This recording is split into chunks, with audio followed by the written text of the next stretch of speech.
right, fellas. Time to finish off with some rapid reaction, a lot of topics, and a little bit of time. Take it away, Drink. Oh yeah, let's roll, baby. Tom Brady's representatives are attempting to trademark the phrases Tampa Bay and Tampa Brady. What are your thoughts? This is so corny. That's the only word for it. And you know he's gonna get them. He's gonna get them right because nobody else ever thought of this to use like these corny names. He wants to use it for like clothes and stuff. Like I guess somebody will buy it because it's Tom Brady, but you can count me out on that. The XFL has suspended operations and has no plans to return in 2021.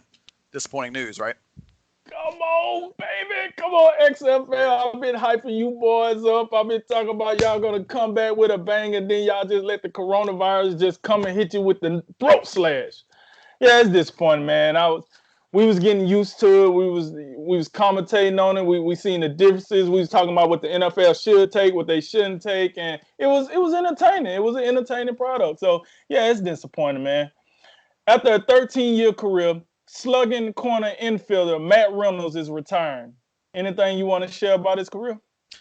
Yeah, in 2009, he struck out 223 times, which is still the major league record for a single season. He also hit 298 home runs, so he did more than striking out. Otherwise, he probably wouldn't have lasted 13 years. Also hit 30 home runs 4 more times. So good player, and good luck to him in his next chapter, as they say.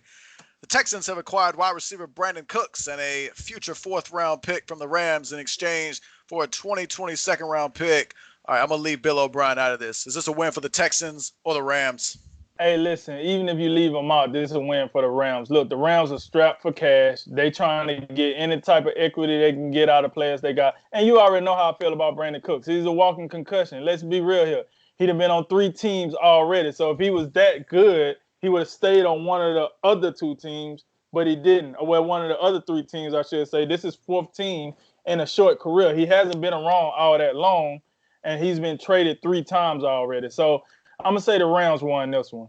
Our Luke Gaza has declared for the NBA draft. Good choice? I got a feel he's going to return for his senior season. He's ranked number 81 on the ESPN Top 100, and as you well know, there's only 60 players that gets drafted. So yeah, go on back to Iowa, Luke. Go on back. Many NBA teams are in favor of pushing the NBA draft back until no sooner than August 1st. Do you agree with this idea? Yeah, I mean, if they want to push it back, it's a reason why they want to push it back, and who am I to say otherwise? I don't really have a problem with it as long as it come on TV and I'm somewhere readily available to watch it once it go down. But no, I don't have a problem with it.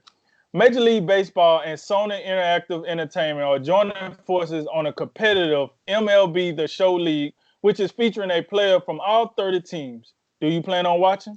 No, I won't be watching because I'll be playing. I'm still trying to beat the American League East showdown mode. Garrett Cole, he be whipping my behind. Okay. It's tough out there. The NCAA is expected to vote on the one-time transfer waiver on May 20th. Do you see that getting approved? Absolutely. They wouldn't even be talking about it if they didn't think about approving it. They absolutely going to approve this. I mean, they got to vote on it because that's the system that they set up. However, I do think it's going to be, and listen, for all intents and purposes, I think it's a good thing in most ways. Bad, everything has its pros and cons. You give the player a little more flexibility, but you're hurting the teams. They have to figure it out. But I do think it's going to get approved at the end of the day. The NFL competition committee is vetting game clock manipulation, such as delay of games tactics, most recently used by Titans coach Mike Vrabel in the AFC wildcard game.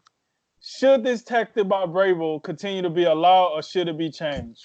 No, they need to get this out of here. Now, I don't know what Bill Belichick, I understand he mad about it at the time, but Bill Belichick been exploiting the rules for years. But yeah, you got to get this out of here, man. You can't have just coaches taking penalties and running 2 minutes off the clock. The only time we should be running, just doing that kind of stuff is at the end of the game taking knees. So yeah, get this out of here.